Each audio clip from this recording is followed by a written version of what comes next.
All right, teammates. We are back once again. If this is your first time listening to the Move Swiftly podcast, welcome to the number one show on innovative teamwork. Great to have you. Looking forward to having you back. For more to my regular listeners, you know what goes down when you hit the play button here. Whatever you're going through, whatever challenges, whatever obstacles, whatever barriers you may be feeling or going that you may be going that are in your way, we are here to indirectly tell you you are not going through it alone. There's always someone out there that you can reach out to. There's always resources. There's things you can be doing to get through these tough times. Today, and you may not believe it or not, but this is actually the first time I'm having a conversation with this lady, even though I feel like in another life we were friends. We knew each other. We went to the same college. You know, I grew up in Maryland, spent a lot of time in New York. She grew up in Long Island. My first school, and I made sure I held this before we started recording, but the first school I went to, Madeline, was Carson Newman in Jefferson City, Tennessee. So we go to Knoxville all the time and party, and now you're doing the thing in Knoxville. So,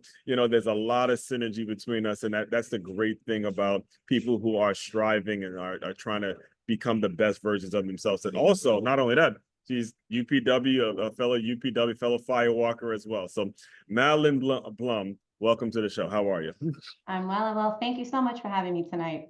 Now, as I mentioned in that intro, there's a lot. You have a whole lot of things. Now, I am maybe one of the few people that you know that has seen Long Island and seen Knoxville, Tennessee, and have lived in both places. And, you know, for you, there's a lot of different things. And one of the things where I kind of want to start here is kind of just speak a little bit about your upbringing, because one of the things that actually intrigued me as I was getting ready for this is you went to Stony Brook actually wanting to be an educator. And I'm currently an educator now out here in the school in Palm Beach. And when it comes to that core, and I say this all the time, I tell people all the time, everybody's a teacher, everybody's an educator, no matter what you do in life. But can you kind of take us back to that period in your life where, you know, you're kind of going through the school system and then, you know, you're picking being a teacher, but then all of a sudden something, you know, changes for you and obviously you go in a different route.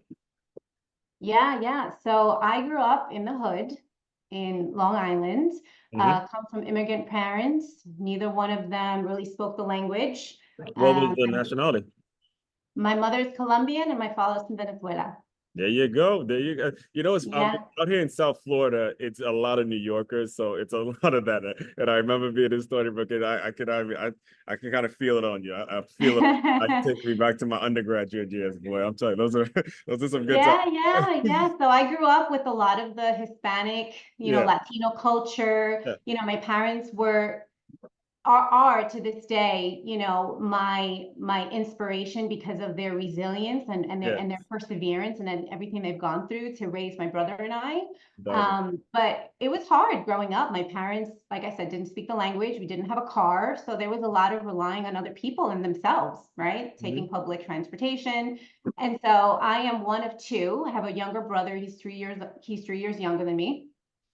English was my first Spanish was my first language. I learned English in kindergarten. okay. So I didn't have the preschool experience that a lot of these kids, today have. I was just not immersed in like the American culture. Okay. So for me, I always felt that I had to work harder just because I felt like I had to understand the world Yeah, around me. It was just very yeah, different. right.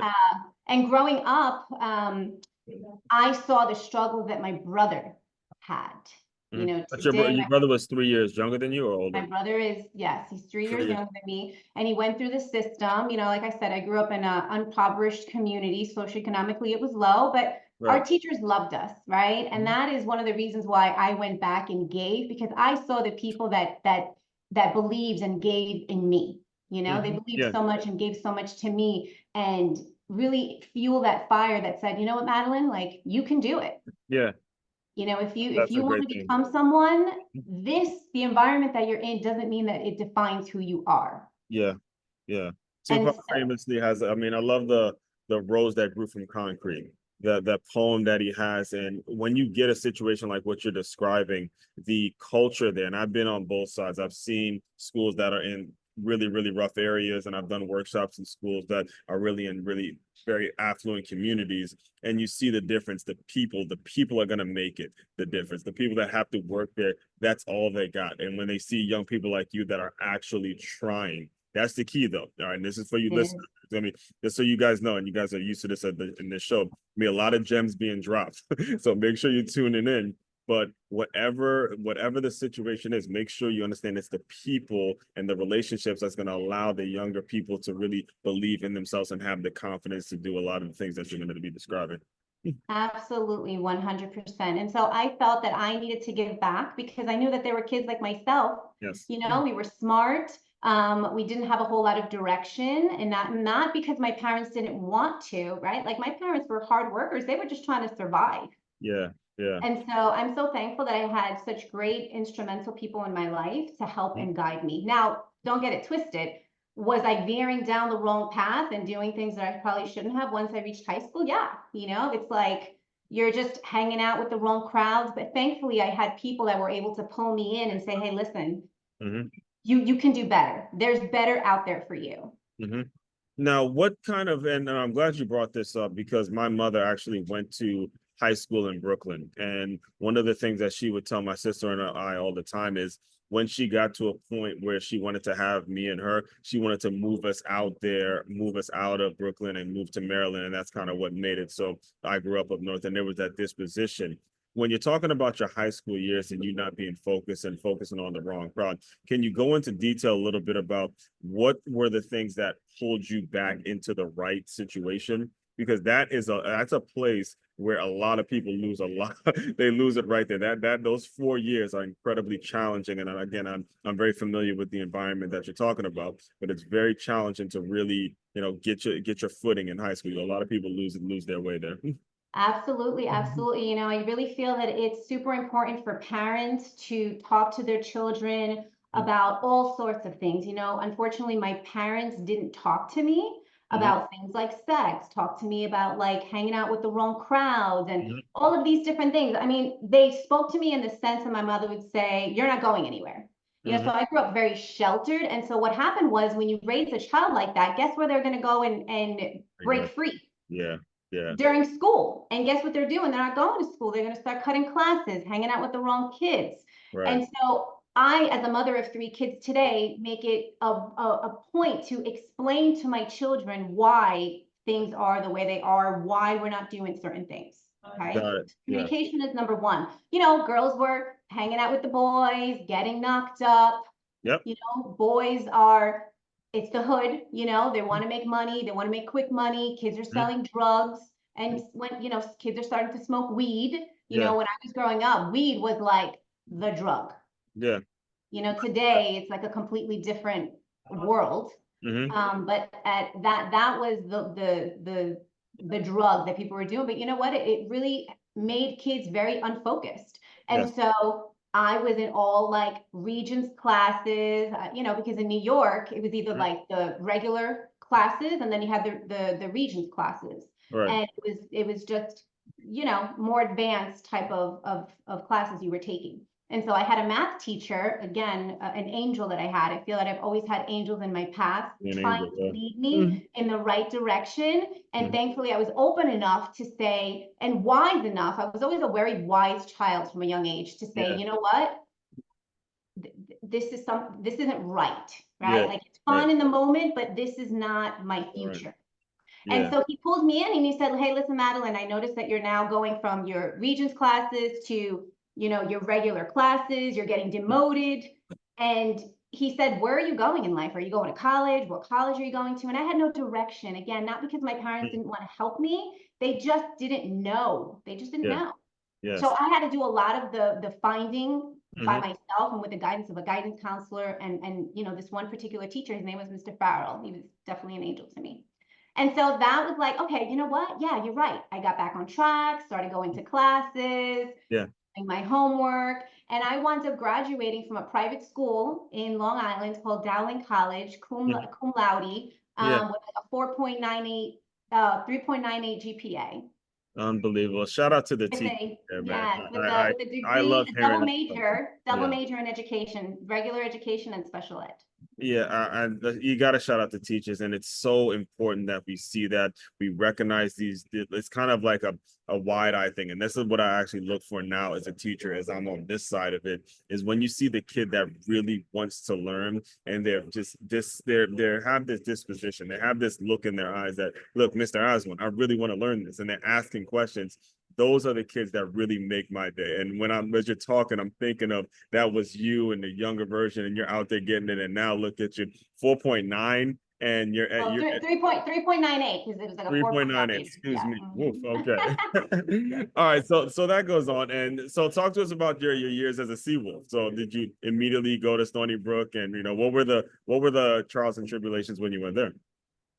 So again, I grew up very sheltered, right? So I unfortunately didn't live like the college life. You were a commuter, weren't you? I was a Yeah, commuter. yeah, you were one of those that we could not stand. Like me and my boys all the time because we'd be coming back on the weekend, not having much fun, and then Sunday you guys come back to kids. Like, would you guys stay on campus so you could party with us, man? We were I all the time. So know. yeah, you were one of the So computers, it's funny, I don't have like these amazing wild Right, college party days. I mean, maybe right. I went to a couple, but again, my mother, listen, let me tell you something. At 19 years old, my mother was still trying to keep me on a leash. And then Yeah, you finally I guys said, right there. Mommy, Right. I'm driving, I'm working, I'm in school, like let Yeah. me be.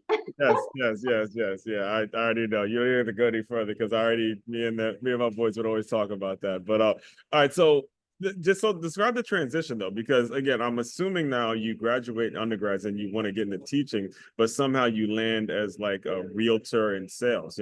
How does that happen? Listen, let me tell you something. I have an incredible story to share, and my Yeah, good. journey is really one of success. All my Mhm. friends back home, I was a teacher for 14 years, At okay? the In college Long Island. in Long Island, like In elementary, Long Island. Guess where I was teaching? Guess where I went back to teach? not at the school you went The to. community that I grew Mhm. up in. There you go, right there, right where you went I right. went back. I grew up in Brentwood, New York. Brent, oh yeah, I Brent, well, yeah, yeah, I grew up in Brentwood, New York, the hood. yeah. They tell Um, all about and Brentwood. listen, I have so many wonderful, great memories of Brentwood, Uh-huh. Oh, yeah, But it was rough. The stuff that we saw as kids, it was rough. yeah, And so I graduated at 21. yes. I did my student teaching back in the community that I grew up in Hmm. one of the middle schools that I went to. A lot of the teachers knew who I was. They were my teachers. I Yeah, was their student. It was such a special yeah, time. And absolutely. yeah, and so I got a job right away. During that time, the baby boomers were retiring, so it was so easy for me to get a job. Right. So at 21 years old, I'm making $38,000 with a bachelor's degree. Yes. And then shortly after that, 3 years later, I went and got my master's from Stony Brook I'm University. still in Brook, right. And And so I okay, taught for 14 years. right. I met my husband at like year 10. Hmm. And at that At the time, was he teaching too? no. So he was not a teacher. He is from Kings Park. He's in Hmm. a family business. We met through a friend. Okay. It's so funny how people always say, how you meet your partner. I was dating all the wrong guys. If we were to start that conversation, I'd keep you on We've your all phone. been Yeah. there. If we were to start that, especially if you're taking me back to my Stony Brook years. Now, a lot of it was my fault, so I'm not blaming you ladies out there because I was a different kind of cat back out. I was a football player there, so I was Yeah. kind of in that in that world. But yeah, I understand. I understand that environment for sure.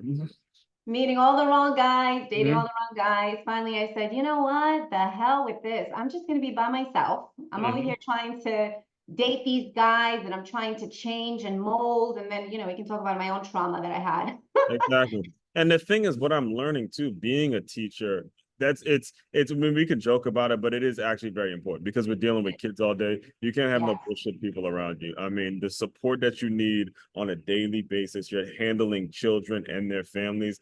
You can't, I mean, I say it all the time whenever, colleagues try to set me up. I can't have bullshit around me, man. I have too much influence on these kids and their parents where the expectation and the standard being around them, it just increases every single day because you see how much of an effect you're having on them. So I feel you, man. You don't got, you can say less when it comes to that. Yeah. And so we started, I met my husband through a friend. We started hanging out. I had a list A through Z about, Mhm. who I was trying to date and hang Right. out with and spend my Mhm. time with. And I Right. have to say, I found an incredible partner who I'm still married to today. I have three beautiful children. Yes. And so he said, once we had our first baby, we got married, had our first baby. He said, Madeline, I'd like for you to be a stay-at-home mom. And I Really? looked at Yeah. him and I said, how am I going to be a stay-at-home mom living on Long Island? Right. You know what I mean? It's Yeah. like we were both bringing the same amount of income. Yeah. And so I had to really make a choice when I got pregnant with my daughter, my second child. I had to make the decision, do I leave and try to start a life somewhere else? Because right now I have the opportunity. If you know, in New York, you have 2 years maternity leave. Okay. I didn't know that. No, I didn't know Yeah. So that. teachers in New York have up to 2 years maternity leave where, they're guaranteed a position, Hmm. but you're not necessarily, you don't necessarily know where, but I was guaranteed a position. So I said, you know what, I'm going to take a chance. Okay. So Here this I am. during those 2 years that you decided to venture into other things. And then when I got pregnant and when I made the decision that I was going to go try something else, that is when we decided to move to Knoxville, Mhm. Tennessee. But what was it about Knoxville? Was it something that happened business wise that kind of gave you the go for? Yeah, so that's a great question. We had visited the Nashville area maybe like 8 years prior Mm-hmm. to no, maybe 5 years prior to us deciding to move. Okay. Right. We decided that Nashville was just a little bit too expensive. So we decided to go east and we Yeah. came to like the Knoxville area. We didn't necessarily specifically come to Knoxville. We were about 45 minutes from Knoxville. And what was the catalyst to that decision was we decided to move the family business. My Yeah. husband is in the aviation industry. Mm-hmm. And so we decided that that's where we were going to be. Taxes in Tennessee are extremely low. It is a no state income tax. So there were a lot of incentives for a business to come to the area. Got it. That makes sense. And that's actually another great lesson for the listeners out there as well, is when you do consider a relocation, you do have to do your homework. You do have to make sure you're making these moves and you're not just blindly chasing it and going places, because that is going to be a very, very lonely ride for you. So on that note, when it comes to being a realtor and the things you do now, you got to understand how important sales is, and making sure that you're working with your clients. One of the things that I read on your website is that you make sure your clients are happy and that you make sure that they're taken care of. So walk us through when you get to Tennessee, when you finally land in Knoxville, and then you decide, hey, I'm not going back to teaching, or did you just decide, all right, I'm going to go to realty and stuff like that? What was that process like? So when I moved, I became a mother. So I was a mom for about 6 months. And Now, this was the the second one or the first one? That was my second one. The So I second had my first in New York. I was pregnant with my second when I decided to move, had one. my second here. And I Right. have to tell you, being a career woman and having my own shit at 21, excuse my language, to Yeah, not it's fine. You can cuss on. doing anything, it was hard. Yeah. It Oh, was when hard. when you weren't doing anything, right? Yeah. Yeah, So, yeah, I had a career from 21. yeah, Now I'm 34 years old. yeah, And I'm just not that there's anything wrong with being a mom, right? Because I embrace the role. I mean, it's such a gift, right? yeah, That it's given. But mhm, when you're this career driven woman, yeah. you go to a different place. So now you said it when we first started our conversation. Mhm. How, I want to hear about how you went from Long Island, where you have Yeah. 9 million people, All right. to a super small little rural town, because I wasn't first living in Knoxville, right? Yeah, So when you talk about learning about where you're going yeah. and doing your research, the Mhm. reality is we didn't do a whole lot of research, right? Oh, right. We knew we wanted to be by a lake. We knew that we were close to Knoxville. My husband thankfully still has the business where it is we originally moved to. But I'll Mhm. be honest with you, within 6 months, I realized that I was very unhappy where I was. Hmm. Okay. So again, here I am, this this like woman that has this like passion Yeah, and fire and desire to yeah. succeed. Failing wasn't an option for me. 1,000%. So I said, okay, you know what, Madeline, I'm going to stop boohooing.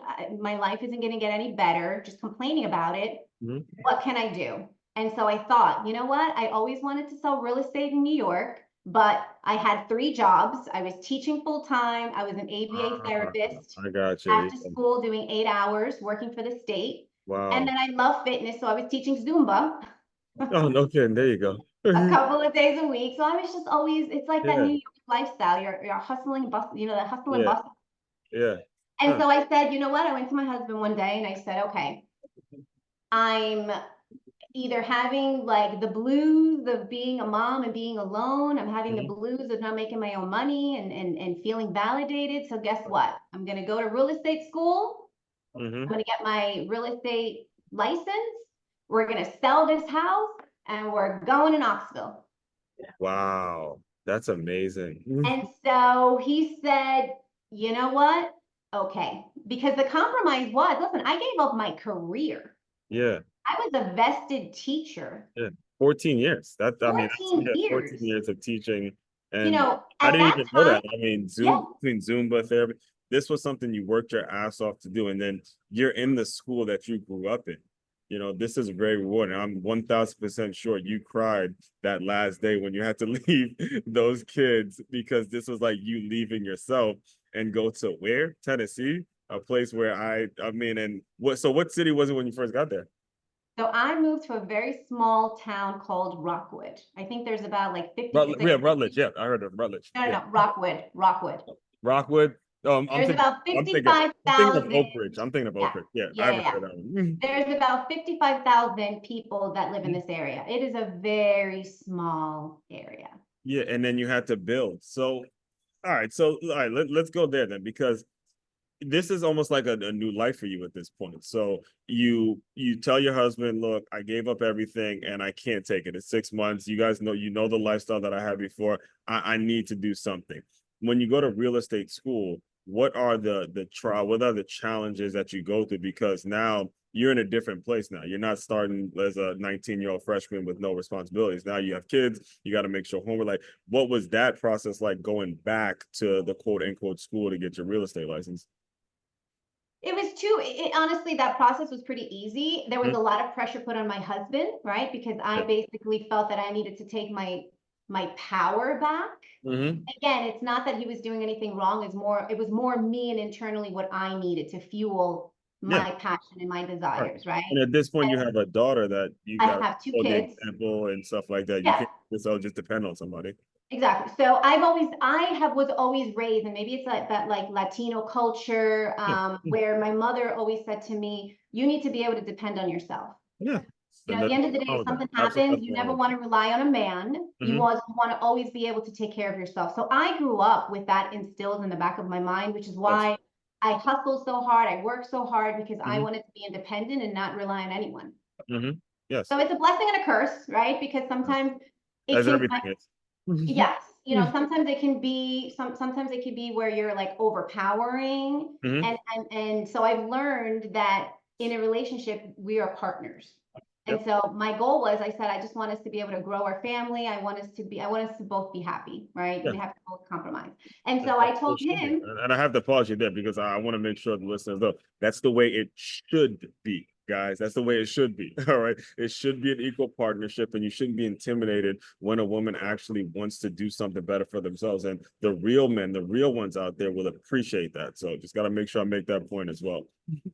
and women expecting that from men as well. I think it definitely goes both ways. I feel that a lot of times people settle.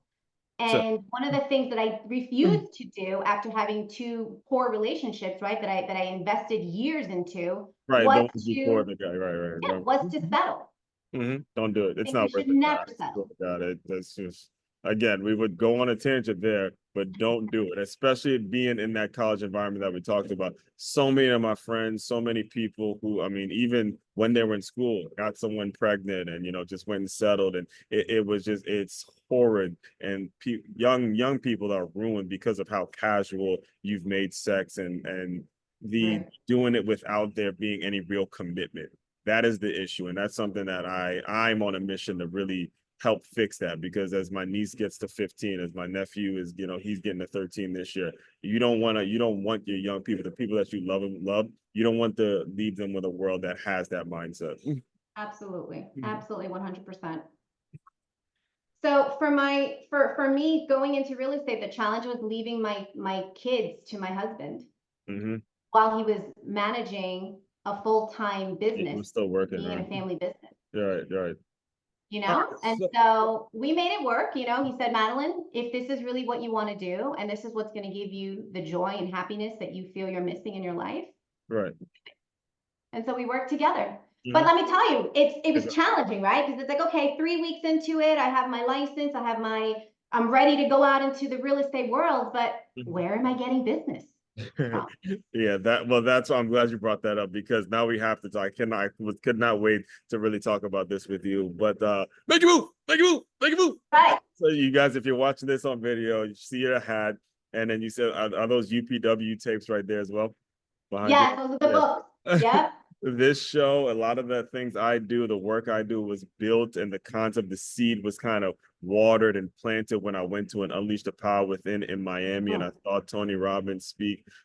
This was my first time ever seeing a motivational speaker live, and I was talking to really diehard Tony Robbins people, and they're saying he's a coach. Now, I left Stony Brook wanting to be a football coach and thinking coaching and football were the only two ways you can actually coach, or sports coaching. I didn't realize that you can actually do life coaching and help people out, just coach them throughout life. And that leads me to asking you, when you look to generate business in real estate, what was it about that event that made it so you were able to take what you learned from the event and apply it to more things? There's a lot of people that go, but you give it 2 weeks, that sugar rush kind of falls off, and they don't really pursue the things that they were going to pursue. Obviously, you were different, so. Yeah, so I went last year to UPW, but I have been a realtor for 7 years. Okay. In those first, let's say 3 years, I wasn't doing a whole lot. I was selling real estate to family, but again, I felt that I had something that was of my own. COVID hit. And that was when, well, actually prior to COVID hitting, I had an epiphany, and I said, we've always invested in real estate, long-term rentals. Okay. Right. And I said to my husband, I think it's time we start buying real estate. And,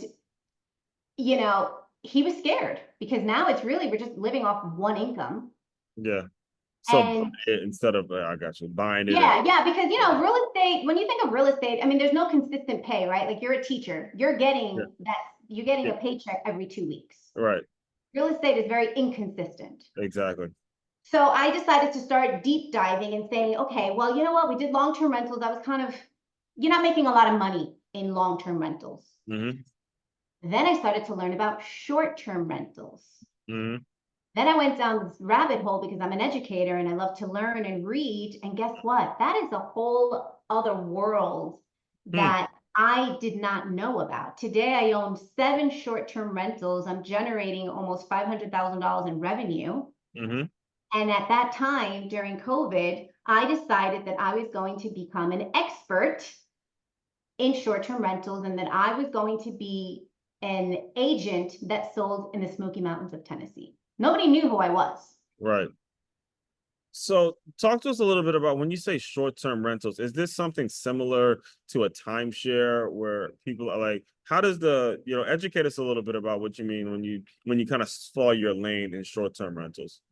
Okay, so long-term rentals is when you're renting for, a 1-year lease, 2-year lease, right? I mean, so that is what we consider passive income. The passive, right. Then you get into what are called midterm rentals, where you're renting a place for 2 to 3 months, a month to 2 to 3 months, right? People coming in for a contract, nurses, doctors, college students, professors, okay? Yeah, that's what I'll be there is a niche for that. But short-term rentals are homes that are rented for 7 or less days on average. Really? So think of properties that you rent when you're going on vacation and you go on Airbnb to search. Actually, I was just about to say that. Yeah, I know people doing that. So the platforms that I use to promote my homes that are short-term rentals, I put on Airbnb and Vrbo. I would say 80% of my business comes from Airbnb. And these are people that are looking to come in just for the vacation and stuff, like, so you're able to attract them. I got you. There's a lot there. And I want to make sure we point out to the listeners is that it takes you focusing and cracking down on what your niche is going to be, and then really, really learning about that, because that's something you have to discover over a period of time, and you have to test it out. And then you realize, okay, if I'm gonna be now, was your location, did your location play a role in that? Did you start to look at your situation, say a lot of people want to come to Knoxville for vacation? What was the thought process behind saying, all right, short-term rentals is going to be where I kind of plant my flag? When I became a realtor, Mhm. I sold my house in Rockwood and bought a gorgeous house in Knoxville. Okay. Today, my house has tripled in value. Right. So that was a really smart move to come to Knoxville because Knoxville's real estate has boomed Hmm. since COVID. Okay. So while we were living here, I decided that I wanted to start investing in real estate. Hmm. Um, so you asked me how I decided to invest in a particular area. Okay. I think that for your listeners, anyone that is interested in getting into real estate and tapping into this phenomenon of Yeah. short-term rentals, you should start off with thinking about places that you enjoy visiting, Yeah. places that you Yeah. enjoy going to. Yeah. Okay. Oh, Start there. yeah. So let me tell you my journey. My husband and I love to cruise through the roads, through the mountains Hmm. of Tennessee. My Hmm. husband owns a Porsche. He likes Hmm. speed. I don't necessarily love that, but it's something he enjoys. So I would take Yes. rides with him. And Yes. we discovered this beautiful, like untapped, like market in the mountains of North Carolina, basically on the other side of Tennessee. Yeah. Is that Asheville? So it's so our property, which is my Hmm. first baby, my first rental, Uh-huh. is about an hour From from Asheville. Asheville. It is Right. in a little tertiary market called Robbinsville, North Carolina.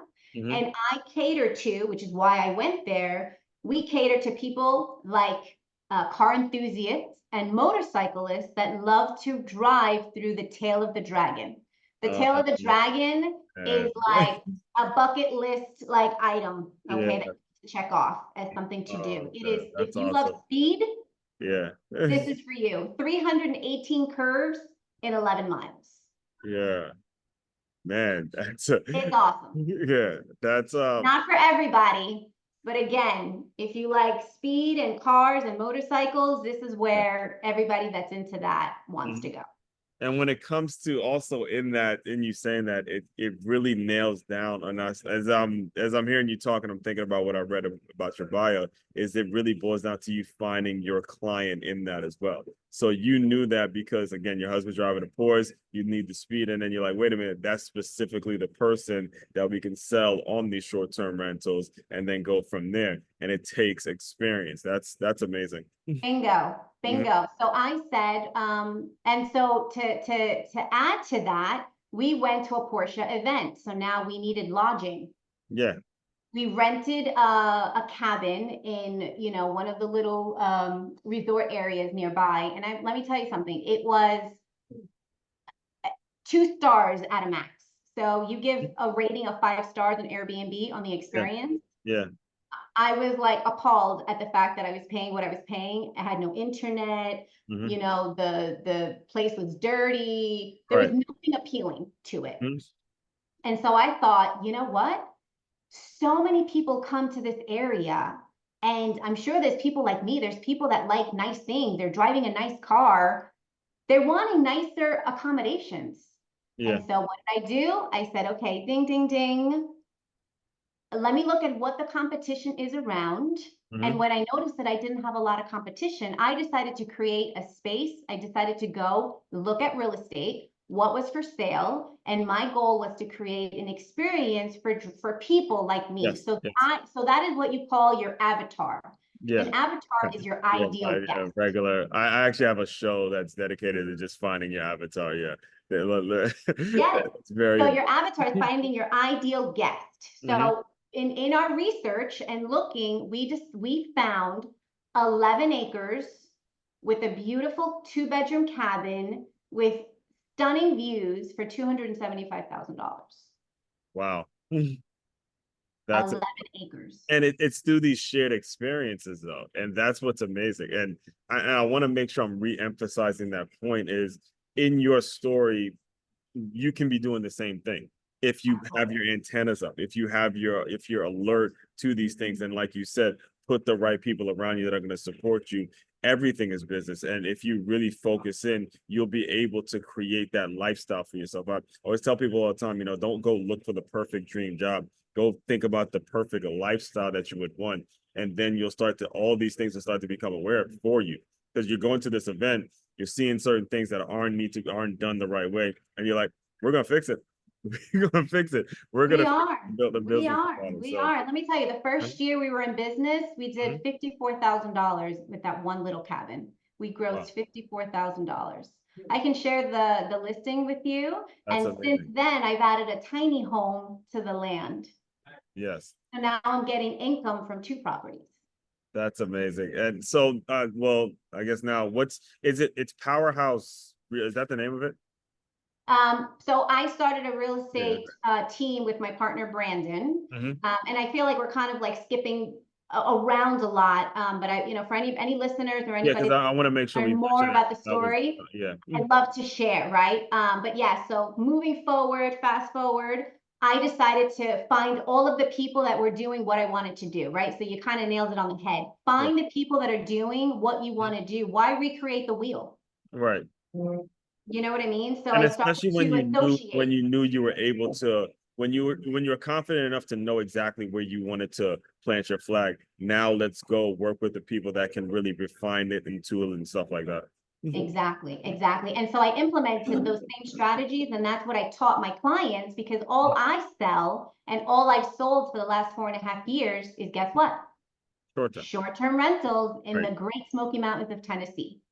So I am one of the top agents in this area, but I've worked really hard. I'm an educator, right? So for me, think about it, right? You go from being an educator to educating clients. It's the same thing. I have that nurturing spirit. I want to help. I want to empower. I want to teach you. I want you to, I'm vested because I want you to buy a profitable property.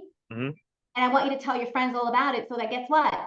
They then want to buy properties with me. So talk to us about your like, who is your ideal client then? Now that you're like, if you could describe, if 100 people in that room, who would you describe as your ideal person? Investors. So investors that are high income earners that are looking to shelter for tax purposes. These are the ideal people that want to buy short-term rentals. Okay, my clients, 95% of my clients are from either the West Coast or Midwest, typically from the West Coast, 90% from the West Coast. And they're buying here in Tennessee because, again, what I talked about early on, which is why I moved here, it's a no state income tax, and our property taxes are really low. And it's a vacation market. The Smoky Mountains is a vacation market. And so it's one way to pay Uncle Sam less money. Basically, yeah. I like. And you're building generational wealth. Yeah, I like the way you put that. Yeah, generational wealth is another. You know what I mean? So it's like then we start getting into that whole conversation, and that's where it gets exciting, because we need to be talking more about this with our youth, right? I mean, I wish I knew what I knew. I wish at 19 I know what I know now. I would have made very different decisions. So walk us through that conversation a little bit about how you have, because this is happening and your kids are obviously getting older. They're asking more questions about what you guys do. How do you approach, for anyone listening, how do you have that conversation about financial literacy with your young people? What are some of the tactics? Because I agree with you. I think it's one of the most important things that we should be teaching our young people is to be financially literate. Absolutely.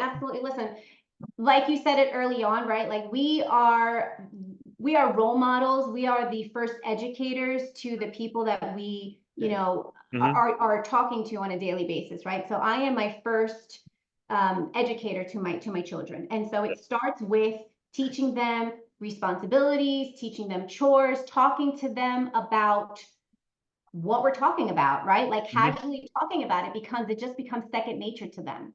Exactly. My children know that they have properties in Florida, they have properties in North Carolina, Kentucky. Let's talk. They see how hard we work. They know the lingo of appreciation. You just have to immerse them. You have to talk about the value of money. I always teach my kids that money is a tool. Money is a resource. And so when you start to talk to kids about that, I read a lot of books with my kids about actually Tuttle Twins is an Mhm. excellent series for anyone listening out there that has small children. Yeah. It teaches them entrepreneurship. Hmm. So it's teaching them and starting them young and talking to them about real life things and Yeah. the power of saving, the power of a dollar and how to stretch money, all these different things. You know what I mean? It's like a loaded question, but Yeah. it starts with being a role model and living it and speaking it and putting it out into the universe. And guess what? Kids are sponges. They're going to want to learn. My son wants to help in the business. He's 10. Exactly. Exactly. And you said the They get right. excited about it. They're gonna want to ask these questions. I think it's so cool. I'm thinking of a 10-year-old kid that says, my mom has businesses in Florida and Tennessee, and I mean, you name it, they're there. And that mindset, though, that mindset is, it breaks their limiting beliefs that if they would Exactly. have gone the ladder and just focused on where they are now, then they're just not thinking as big as they could. And that is something that you as parents can control. We are recording this in a political season where everybody wants to blame this politician and look for this politician. Why don't you start making the change? Why don't you start changing the way your household is run? Why don't you start educating your young people so we're able to grow as a society, as opposed to trying to focus on one party and the next party and all that kind of stuff. So, all that being said, I do want to be very respectful of your time. Can you just talk to people a little bit about what's next? What do you see? What's going down the pipe? What's coming down the pipeline? Where do you envision the business being in maybe 10, 15 years? Scaling, right? So Mhm. once you get to so many properties, it's like you're playing Monopoly, bro. There you go. That's a great game. That's You a know what I great mean? You're game. playing Monopoly. I have Yeah. 7 homes. I want to scale. Yeah. So maybe I sell a couple of my properties and buy myself a boutique hotel. Uh-huh. I buy a couple of properties and buy a commercial space. I mean, That there's would all make of these sense. different things that I'm always thinking about to Yeah. elevate, right? Because Right. it's like you're playing Monopoly. You have a couple of houses, you want to buy a hotel. Uh-huh. Yeah. So my goals for 25 are to grow my team, empower others to help investors make Mm. wise investments. I am well known in this industry for practicing with integrity. Mm-hmm. I am that agent that will say more no's than yeses. Mm-hmm. I think we need to go in any business that you're in. We always need to be going into it with the right mindset and with our hearts in the right places. I'm all about putting people over money any day, people Yes. over money. And I think that that's what has allowed my business to grow and grow for me. And that's why people want to work with me, because Yes. they see my heart, my integrity, and they know that I only want what's best. Mhm. And what's the best way for people to get in touch with you? You can find me on Facebook. My name is Madeline Blum, but my maiden name still is on there, Madeline Torres Blum. You can find me on my website. It's called realpowerhousegroup.com. Mm-hmm. And yeah, I'd like to get into mentorship, Mm-hmm. helping our youth have more of that financial literacy, Yes. education background, because I think it's really important for our youth. It's kind of scary where we are with our generation, future Yeah, it is. generation. It definitely is. And all that will be included in the show notes as well. So, Madeline, the final thing I do to close out all the shows is I want you to use your imagination a little bit. You are I'd say, what, sophomore in high school, Madeline. I want you to pretend that version of you is coming to the Zoom room. You're partying, you're drinking, you're skipping school, you're doing all the things that you know in your heart are wrong, but you're still doing it. Pretend that version of you has come into the Zoom room. Give her some words of encouragement, and we will officially close. Dream big, the sky's the limit, and don't set any sort of limiting belief. Don't believe any limiting belief that you have, because we can become our own worst enemy when it comes to that. Mindset is everything, and I wish that I would have believed in that, because my life could have been so much more grander. I have a wonderful life today, Mm. but I think that we definitely need to dream bigger and say screw it. The worst someone can say is no, right? Yes, ma'am. Seize every opportunity. Yes, ma'am. Yes, ma'am. That, hey, I have absolutely nothing to add to that. Again, as I told you from the beginning, you believe it or not, it is the first time we've actually met, but it feels like I've been knowing this woman for years because that's exactly what it was for me before I got out here to Florida. So all that being said, fellow teammates, continue to move swiftly. We will talk more soon.